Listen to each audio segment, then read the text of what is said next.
जवेरिया, जवेरिया,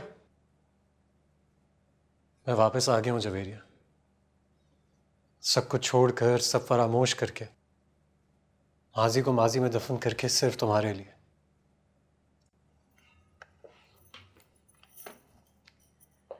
मेरे लिए? मेरे लिए अब लौटे हो ज़रबाब, जब मेरे दिल में तुम्हें हासिल करने की ख्वाहिश मौसमी परिंदों की तरह हिजरत कर चुकी है। अब खुद बर्बाद होकर मेरा सहारा लेने आ भी गए तो क्या हुआ? अपनी वापसी को मेरी मोहब्बत से वाबस्ता करने की कोशिश मत करो।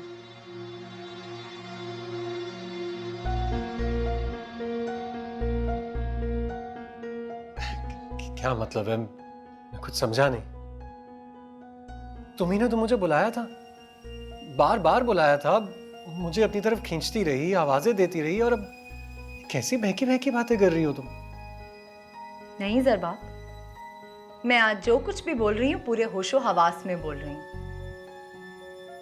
अब बहकने के दिन गए, बहकने के भी और बहकाने के भी। साफ साफ कहो, तुम्हारे दिल में क्या है? नहीं ज़रबाब, आज तुम खुल के बताओ कि तुम्हारे दिल में क्या है। मेरे दिल में क्या हो सकता है? मैं तो सब कुछ छोड़ छाड़ कर तुम्हारे लिए यहां आ गया हूं, तुमसे शादी करने के लिए, और तुम भी तो यही चाहती थी। नहीं, अब मैं ये बिल्कुल नहीं चाहती थी। मैं चाहती थी कि तुम सब कुछ छोड़कर, सब ठुकरा के, सब फरामोश करके मेरे पास आओ,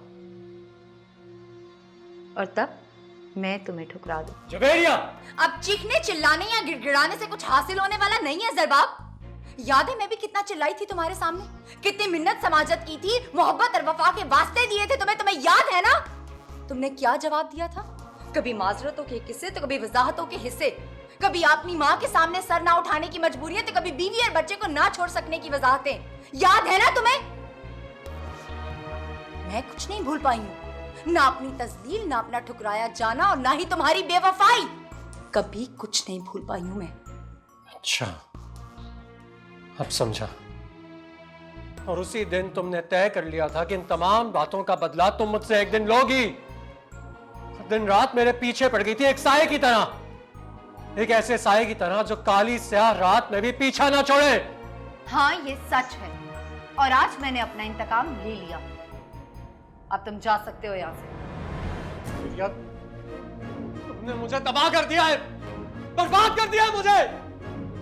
मेरी बेवफाई ने तुम्हें कोई नुकसान नहीं पहुंचाया था, लेकिन तुम्हारी तंगदिली ने मुझे नाकाबिले तलाफी नुकसान पहुंचाया है।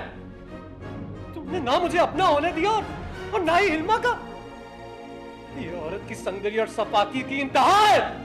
नहीं ज़रबाब, ये तुम्हारी बुज़दिली और कमजोरी की सजा है जो तुम्हें मिलनी ही चाहिए। जो मर्द कभी ये तय ना कर पाए कि वो किसका है और किसका नहीं, उसके मुकद्दर में ये सजा लिखी होती है। अब जाओ और सारी जिंदगी अपने जख्मों को सहलाते रहो। जवेरिया, जवेरिया, जवेरिया!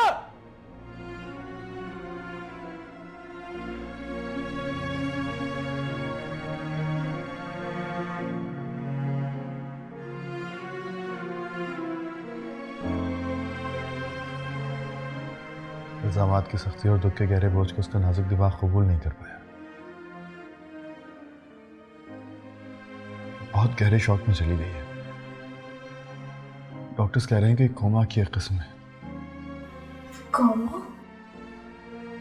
हाँ, कोमा। फिलहाल ये सुनने, देखने, सोचने समझने की कंडीशन में नहीं है।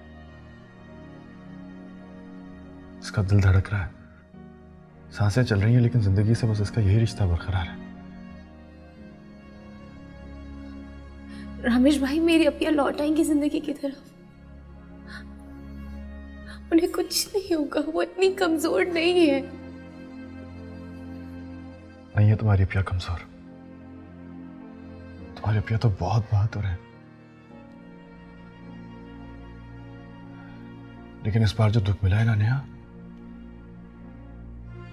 वो तुम्हारी अपिया से ज्यादा ताकतवर है।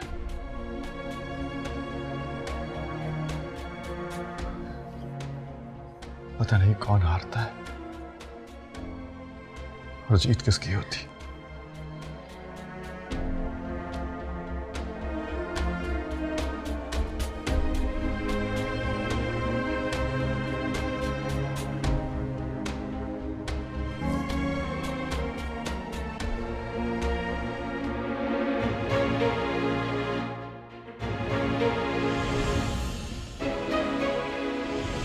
मेरे भाई की गैर मौजूदगी में आकर मेरी भाभी के साथ बेहुदा बातें करते हो।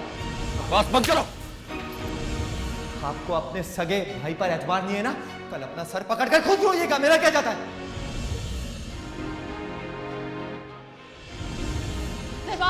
ज़रबाब खुदा के लिए उठ जाए। ज़रबाब मेरा कोई नहीं, सारे इल्जाम पे बुनियाद है। आपके सिवा कोई भी नहीं है मेरी जिंदगी में। मुझे अपना जान की कसम है मुझे। शायद तुम ठीक कह रहे हो ज़रबाब, क्योंकि तुम्हारे हर करीबी रिश्ते ने तुम्हें फ़ायदे के लिए इस्तेमाल किया। लेकिन प्लीज़ मुझे उन लोगों में शामिल मत करना, क्योंकि मेरे दिल में तुम्हारे लिए सिर्फ खलूस है, सिंसियरिटी है, मोहब्बत है। एक बार गैर ज़रूरी चीज़ें अपनी ज़िंदगी से निकाल कर देखो, बहुत पुरसुकून महसूस करोगे।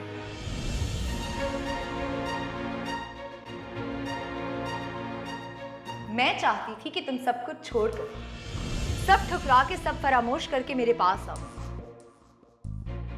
और तब मैं तुम्हें ठुकरा दूं।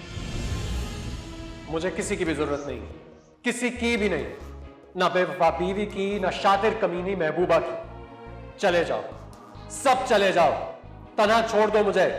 मैं अकेला रह सकता हूं, तन्हा जी सकता हूं, मुझे किसी की जरूरत नहीं है।